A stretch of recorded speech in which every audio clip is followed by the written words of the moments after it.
मुझे लगता है आज फिर से मुझे खाली हाथ ही लौटना पड़ेगा। अभी तक तो मुझे कोई भी शिकार नहीं मिला है और प्यास भी लग रही है। क्या करूं? आसपास तो कोई नदी व तालाब भी नहीं दिख रहे हैं। शिकारी को चलते चलते काफी समय हो जाता है। मुझे लगता है वहाँ पर कोई झरना है। हाँ हाँ, जल्दी से चलकर देख लेते हैं। अरे वाह, यहाँ तो एक झरना है। चलो जल्दी से पानी पी लेता हूँ।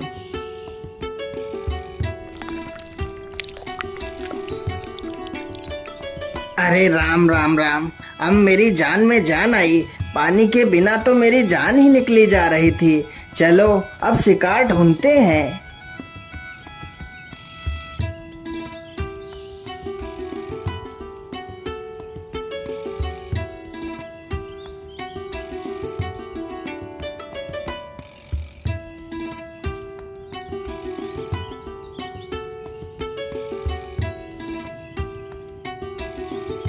ओहो, यह इस पेड़ पर क्या बैठा है? अरे वाह, यह तो एक सुनहरा बाज है। यह बाज तो बड़ा कीमती लग रहा है। शिकारी तुरंत ही अपना धनुष बाण संभालता है और बाज पर निशाना लगा देता है। कमान से तीर निकलते ही बाज को जा लगा, लेकिन बाज जमीन पर ना गिरकर आकाश में उड़ता हुआ चला जाता है। अरे चल चल चल चल चल, आज यह सारा खेत जोतना है। जल्दी चल। अरे राम राम राम, ये क्या है? इस बाज को तो किसी ने तीर मार दिया है, लेकिन यह बाज तो कितना सुंदर है, मानो इसके पंख सोने के हों। पानी पानी पानी। अरे ये बाज तो प्यासा है। रुको रुको, मैं तुम्हें अभी पानी पिलाता हूँ। वह किसान तुरंत जाता है और पानी का मटका उठा कर लाता है। फिर बाज को पानी पिलाने लगता है।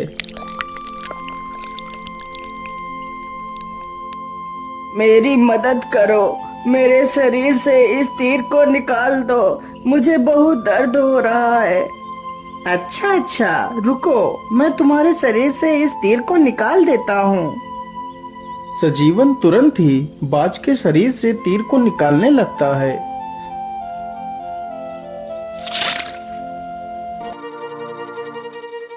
अरे राम राम राम, तीर निकालने के बाद तो खून निकलना बंद ही नहीं हो रहा है। चलो चलो मेरे घर चलो, मैं तुम्हारे शरीर पर दवाई लगा दूंगा, जिससे तुम स्वस्थ हो जाओगे। किसान तुरंत बाज को लेकर अपने घर जाता है और उसके शरीर पर दवाई का लेप करता है। हे नेक दिल इंसान, तुमने मेरी मुसीबत में सहायता की है। मैं तुम्हारा ये एहसान कभी नहीं चुका सकता। तुम्हें जब भी मेरी मदद की आवश्यकता पड़े तो मुझे जरूर याद करना। मैं तुम्हारे पास दौड़ा चला आऊंगा। इतना कहकर वह बाज वहाँ से चला जाता है। वह किसान लोगों की मजदूरी करके अपना पेट पालता था। धीरे धीरे इसी प्रकार गुजरता गया। अब वह किसान काफी बूढ़ा हो चुका था। अरे सजीवन दादा, आपको खेत जोतते जोतते पूरे 4 दिन हो गए हैं। अभी तक आपने मेरा खेत जोत ही नहीं पाया है। इतने दिनों में तो पूरे 4 खेतों की जुताई और हो जाती। क्या करूं मालिक, अब मुझसे जल्दी जल्दी काम नहीं हो पाता है। यदि काम नहीं हो पाता है तो जाकर अपने घर बैठिए। काम करने की कोई आवश्यकता नहीं है। बेटा, यदि मैं घर बैठ जाऊंगा तो खाऊंगा क्या? मुझे कुछ नहीं पता, तुमसे कोई काम नहीं करवाना। ये पकड़ो अपनी मजदूरी और जाओ यहाँ से। बेचारा सजीवन चुपचाप पैसे उठाकर अपने घर की ओर चला जाता है।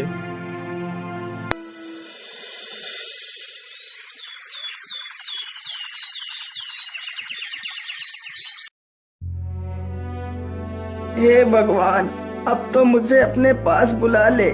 मुझे एक वक्त का खाना खाने के लिए भी सोचना पड़ता है। अब तो मुझसे कोई काम भी नहीं होता और ना ही मुझसे कोई काम करवाना चाहता है। मेरा गुजारा नहीं हो पा रहा है मालिक, मुझे मौत दे दो। हे प्रभु, तुम ही कोई रास्ता दिखाओ जिससे मैं 2 वक्त का खाना खा सकूं। क्यों ना मैं अपने मित्र बाज को बुलाता हूँ वह जरूर मेरे लिए खाने का प्रबंध कर देगा। हे बाज मेरे दोस्त, मुझे तुम्हारी मदद की आवश्यकता है, तुम कहाँ हो? हे बाज मेरे दोस्त, मुझे तुम्हारी अरे मदद की यह आवश्यकता आवाज तो है, मेरे तुम मित्र की कहाँ है। हो? मुझे लगता है मेरा मित्र किसी दुविधा में है, मुझे चलकर देखना चाहिए।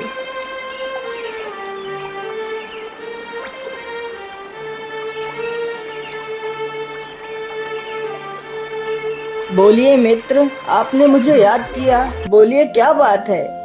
मेरे दोस्त, मैं बहुत मुसीबत में हूँ, मेरी सहायता करो। बोलो मित्र, तुम्हें क्या सहायता चाहिए? मेरे दोस्त, अब मैं बहुत बूढ़ा हो चुका हूँ, जिसकी वजह से अब मैं कोई काम भी नहीं कर पाता हूँ। आज मैंने 3 दिनों से कुछ भी नहीं खाया है। मेरे दोस्त, यदि तुम मेरे लिए रोज भोजन की व्यवस्था कर सको तो तुम्हारा बहुत एहसान होगा मुझ पर। तुम चिंता मत करो, मैं रोज तुम्हारे लिए समंदर से मछलियाँ ले आया करूँगा।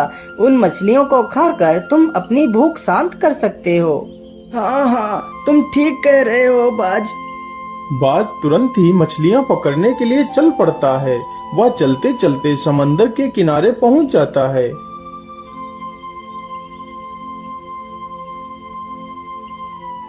क्या करूं, कैसे मछली पकड़ूं? आज तो कोई भी मछली मुझे दिख ही नहीं रही है। सारी मछलियां जैसे गायब हो गई हों। अरे वो रही मछली, चलो चलो जल्दी से इस मछली को पकड़ता हूँ।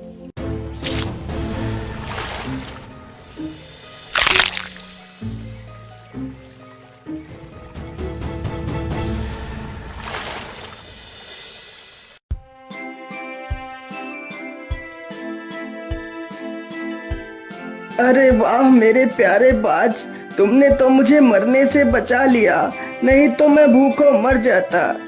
नहीं मेरे मित्र, मेरे रहते हुए तुम्हें चिंता करने की कोई आवश्यकता नहीं।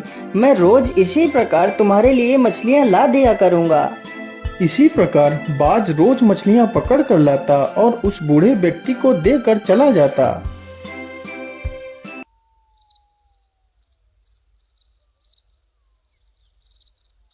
अरे वाह वाह, अब तो घर में पड़े पड़े ही मुझे मनमाना भोजन मिल रहा है। अब तो मुझे किसी की मजदूरी करने की आवश्यकता भी नहीं पड़ती। खाने को तो मैं मछलियाँ खा लेता हूँ, लेकिन मेरे पास पैसा तो एक भी नहीं है। काश मेरे पास भी ढेर सारा धन होता तो मैं भी गाड़ी बंगला खरीदता, लेकिन गाड़ी बंगला मेरी किस्मत में कहाँ। अगले ही दिन बाज मछलियाँ पकड़ कर लाता है तो उसके सोने के पंख बहुत चमक रहे थे। ओहो, आज तो इसके पंख कितने चमक रहे हैं। जरूर इसके पंख सोने के बने हुए हैं। यदि यह पंख मुझे मिल जाए तो मैं बहुत अमीर हो जाऊंगा। इन्हीं पंखों की मदद से मैं अपने लिए कार खरीदूंगा। क्या बात है भाई, आज तुम मुझे देखकर इतना चिंतित क्यों लग रहे हो? कुछ नहीं मेरे दोस्त, मैं बस यही सोच रहा था कि मेरी मदद के लिए मैं तुम्हारा शुक्रिया अदा कैसे करूं। मित्र, इसमें शुक्रिया की क्या बात है? तुमने मेरी जान बचाई थी, बदले में मैं तुम्हारी मदद कर रहा हूँ। इसमें क्या बड़ी बात है? इतना कहकर बाज वहाँ से चला जाता है। मुझे कुछ भी करके इस बाज के सोने के पंख छीनने होंगे। मैं ऐसा करता हूँ, जब कल वह बाज मुझे मछलियाँ देने के लिए आएगा तो मैं उसे मारकर उसके सारे पंख छीन लूंगा।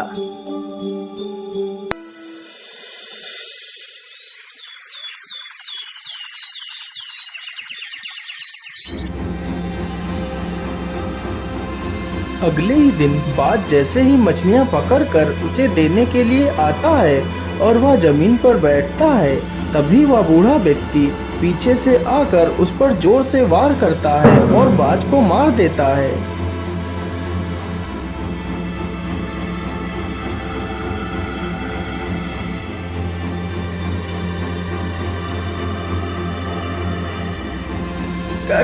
कौन हो तुम? मैं एक ऋषि हूँ। मैं बहुत लालची था, जिसकी वजह से मुझे मेरे गुरुदेव ने यह श्राप दिया था कि मैं एक सुनहरा बाज बन जाऊंगा और जब कोई व्यक्ति मुझे देखकर लालच में आकर मेरी हत्या कर देगा तो मैं इस श्राप से मुक्त हो जाऊंगा और यह श्राप हत्या करने वाले पर लागू हो जाएगा और वह भी एक सुनहरा बाज बन जाएगा। और आज तुमने भी वही गलती की है जो गलती मैंने की थी।